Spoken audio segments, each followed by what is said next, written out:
Welcome to part 2, or maybe the next day. I haven't decided yet. So, in the last video, we discussed a few things that I'm actually almost forgetting about already. So, please forgive me if I repeat stuff, because sometimes we're supposed to repeat stuff. And, the biggest thing that I feel like I need to reiterate on, I was kind of rushed out of the other one, and I don't like being rushed with people. Again, if you know me personally, you know I really want to hear what you have to say. I really want to have that meaningful conversation. I'm not much into being in a big group community all the time, because I really want to touch base with each individual and see how you're really doing. How are you feeling? How are you coping? It's with my sessions. So I thought maybe it's time for me to quit. Yada, yada, yada. Anyways, the second session showed up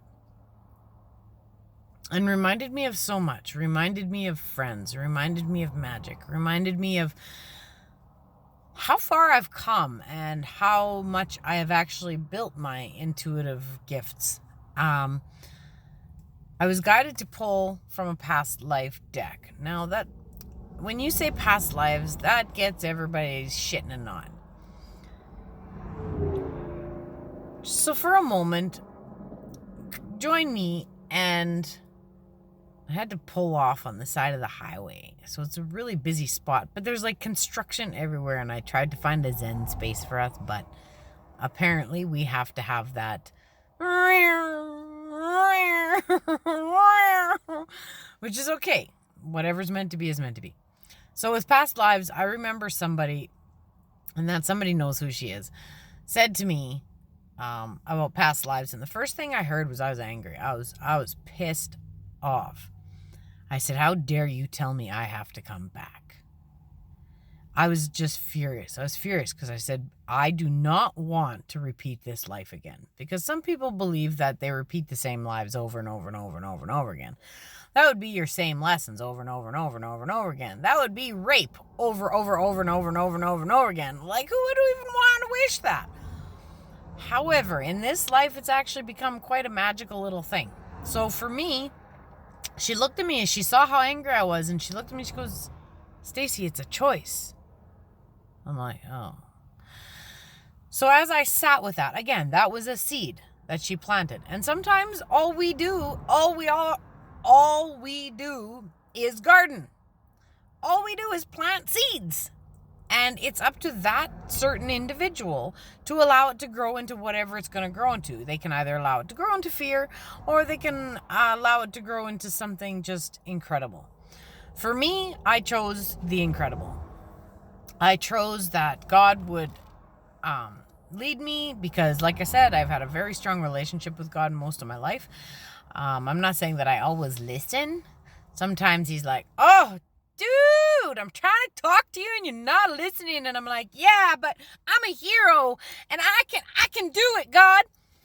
So with that said, imagine you're sitting on a rock and you have all these different people in front of you that you love. And God looks at you and he says, hey, I need your help. This person here, she's going to be your sister in this life. And she really wants your help. And there's nobody else that can do it as effectively as you can do it. She really needs your help to teach her this thing. Would you go? Tell me who's going to say no. Like, really? So anyway, you don't have to believe everything you hear.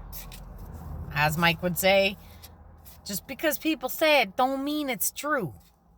However, if it screams to your heart and says, whoa, I need to hear that, then that's what you need to do.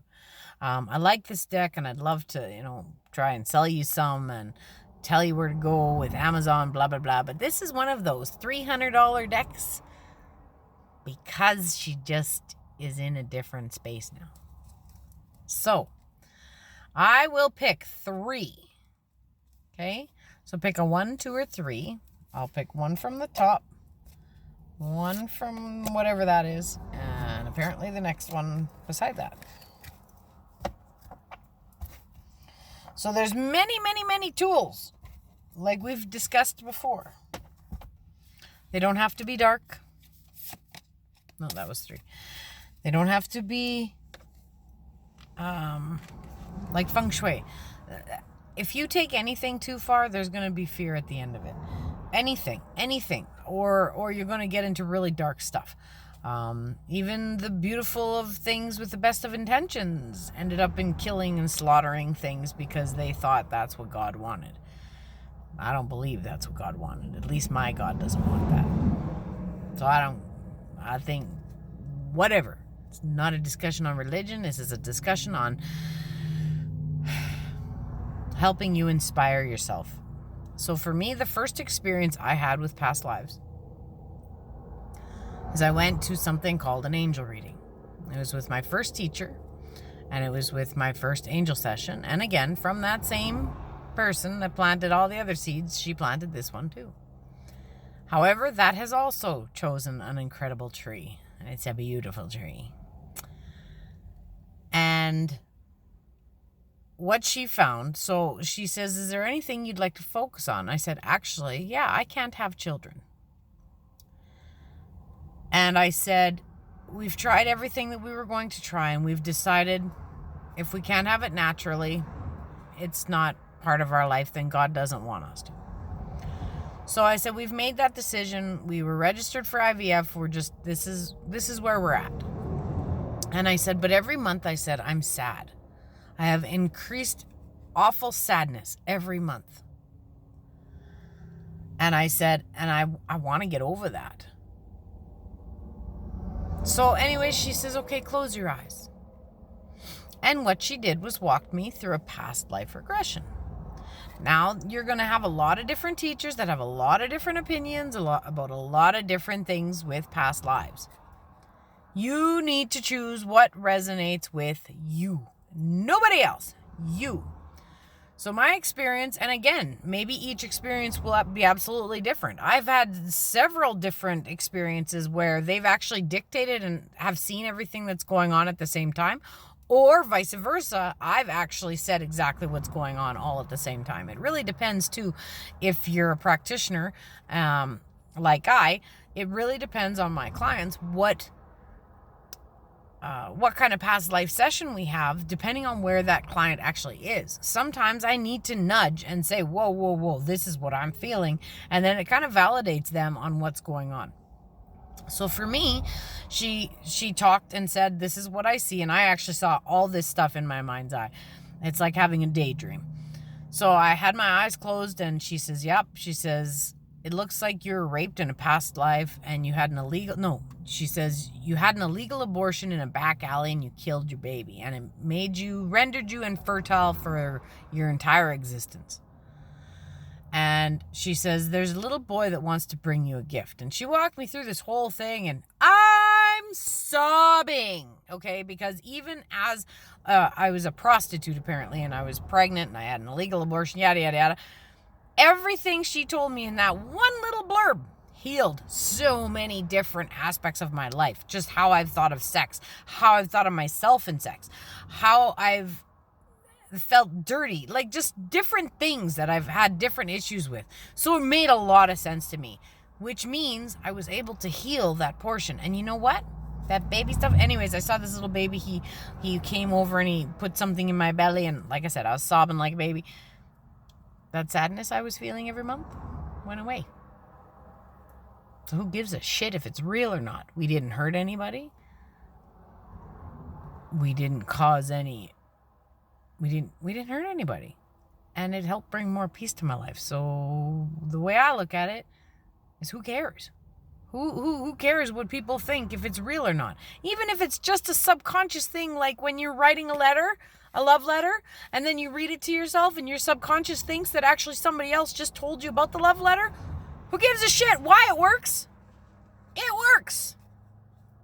And this is why I'm a faith person. Is because I believe if it works, I believe it works. And No, that didn't make any sense. But anyways, you got my point, right? I haven't, you know what? I've gotten my miracles and my proof, and I've gotten what I've needed to prove my faith for any defenses that I've ever needed. However, I didn't need the proof because, like I said, I don't need to see the scars to know that something really bad happened. So, number 1. And again, whatever resonates. And sometimes the descriptions are kind of funny, so you kind of have to go with that. But sometimes it really kicks you and says, oh, wow, this is what I'm feeling right now. So this is number 1. It's called The Arts.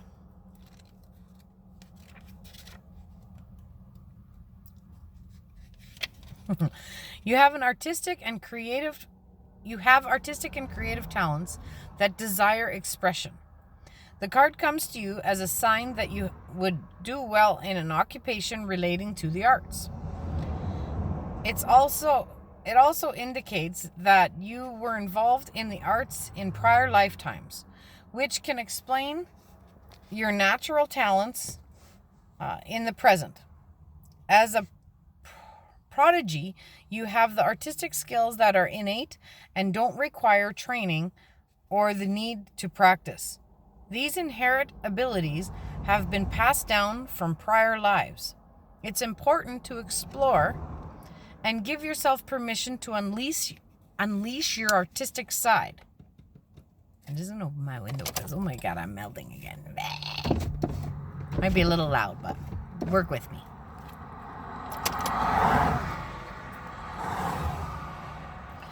This could lead to a lucrative career or a fulfilling avocation or hobby.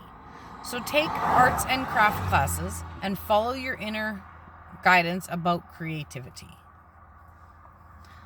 Number 2. And again, don't overthink it. My sister, I knew she should be doing grids. That's all I knew. I just knew she needed to do grids. So she started doing grids, and now it's a whole different kind of grid. She is bringing out the magic of these fairies and the elementals, and she's bringing out so much spiritual connection with her pictures that I told her, I said, stop calling them grids because they're like magical freaking portals. They are just, they're so incredible. They're not just a grid, because a grid is designed to do something specific. These are doing so much more than what a grid would do. So I told her, I said, come up with a good name, because a grid does not give these pictures the justice they deserve. And that's my opinion. Number 2, ships. You ever prayed for clouds? Holy smokes, you guys. It's funny. What did I say? Ships. That's very hot. Your prior lifetimes spent on ships bring this card to you today. As a former sailor, crew member, or ship passenger, hold on a minute.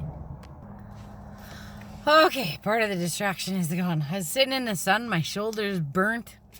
So sometimes life will start to hurt you. And again, help protect yourself. So I'm still wanting to serve. I'm still not done what I need to do. So I grabbed my little sweater and put it over the window because it's really hot.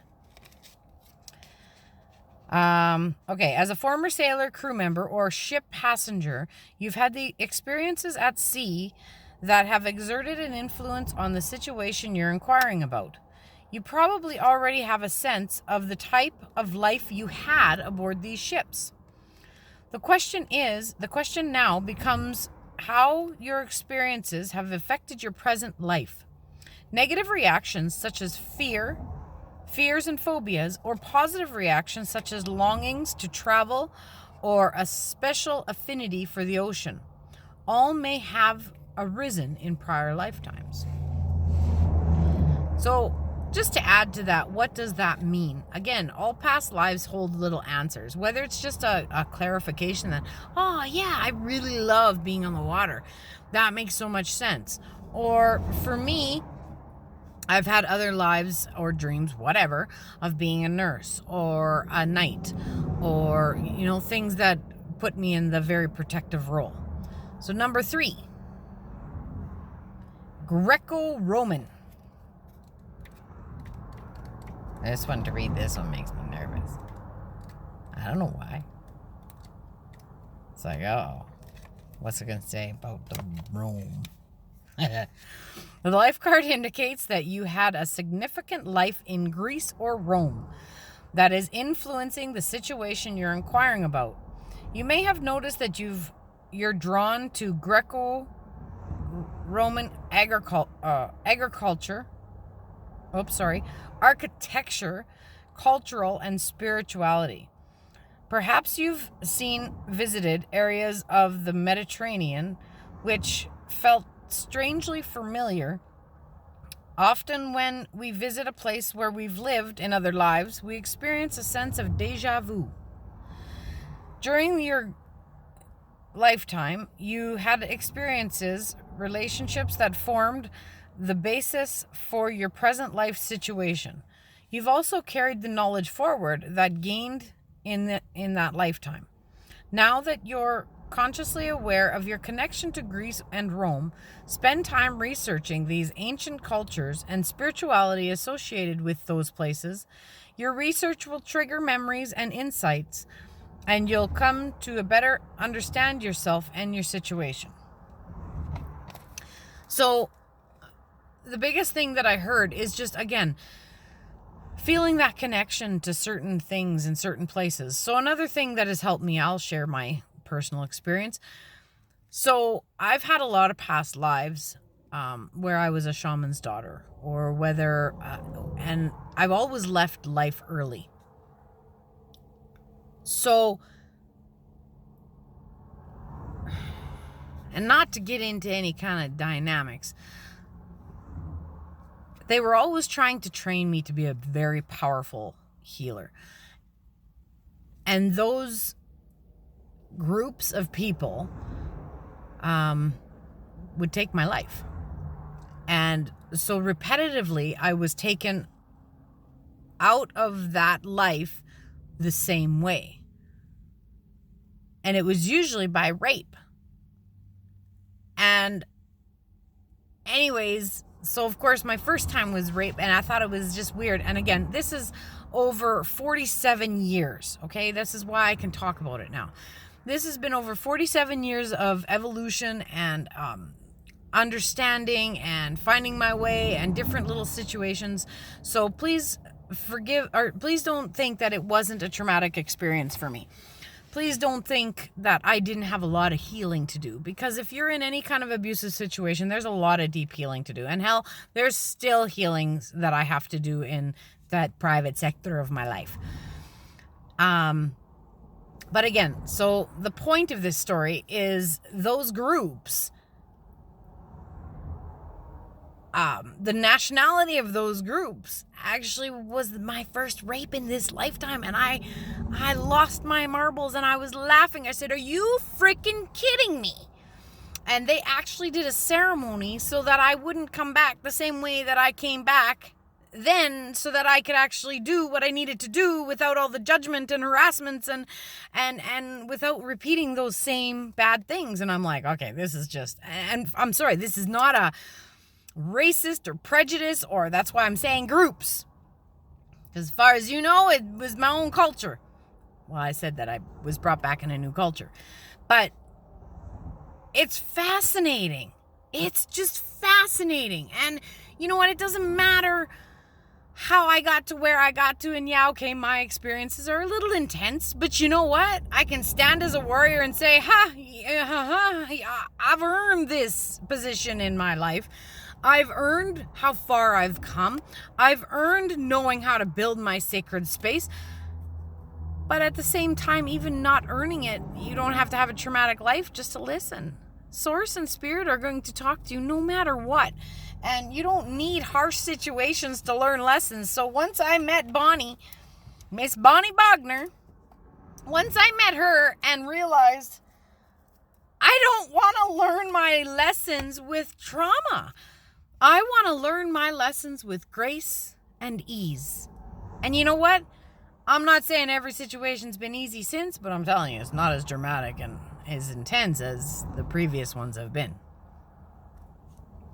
Our family lost a little boy, and he was lost to SIDS. And I'm telling you, that kicked all of our butts. So, again, we have been blessed with lessons, but just not as intense as they have been.